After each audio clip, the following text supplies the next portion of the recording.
কলকাতা পৌর সংস্থার অধিবেশনের আগে আরজি করের ঘটনায় বিক্ষোভ বাম কংগ্রেস কাউন্সিলরদের।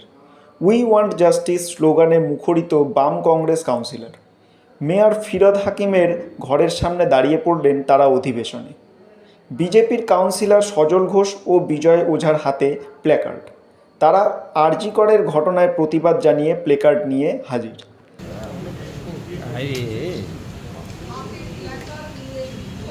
প্রত্যেকটা কলকাতাবাসী হিসাবে হবে, সেখানে কলকাতার যারা জনপ্রতিনিধি আছে তারাও কিন্তু এর বাইরে নয়। সুতরাং আওয়াজ কিন্তু সবার তোলা উচিত। আজ আমরা কংগ্রেস, বাম এবং কংগ্রেস একসঙ্গে হেঁটেছি নিশ্চয়ই, কিন্তু সবার আসা উচিত, তাদের বিবেকের দংশনে আসা উচিত। যদি বিবেক থাকে, যদি মানবিকতা থাকে, তাহলে আমরা মনে করি যে আমরা বাম, আমরা কংগ্রেস, আমরা একসঙ্গে আজকে যেরকম হাঁটছি, আমাদের সঙ্গে তাদেরও গলা মেলানো উচিত।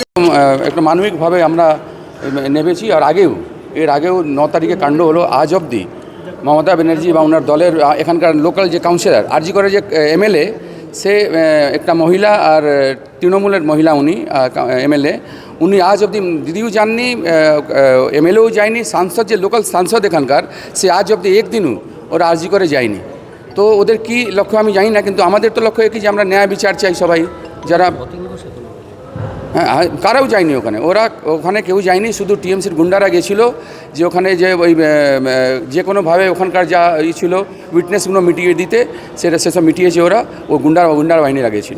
কলকাতা পুরসভার অধিবেশনে এর যৌক্তিকতা? হ্যাঁ, না, এখানে আমরা সব প্রেস পাচ্ছি, আর সবাইকে আমরা ওই যারা কাউন্সিলররা এসছে বা মেয়র আসবে, আরও যারা আসবে, তাদের কাছে একটা মেসেজ যাবে যে হ্যাঁ ওরাও এই রাস্তায় উনি তো বলছেন, উনিও একদিন এই আন্দোলন করেছিলেন একদিন নিয়ে, যে ফাঁসি চাই। তো ওনারাও এখানে বেরোন সবাই।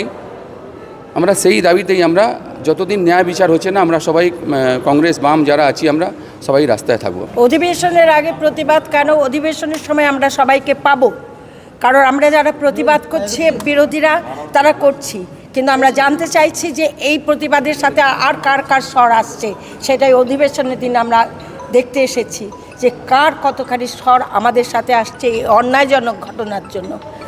একটি মহিলা ডাক্তার, সে আমার ঘরের মেয়ে, আমার ঘরের বোন, আমার ঘরের বউ, কিছু সে প্রত্যেকের ঘরে আছে।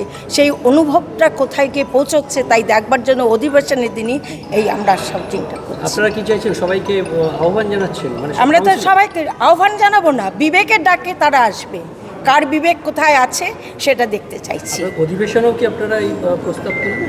অধিবেশনে তো প্রস্তাব তুলবো না, কিন্তু প্ল্যাকার্ড নিয়ে আমরা ভেতর। ব্যুরো রিপোর্ট, আরজি সমাচার।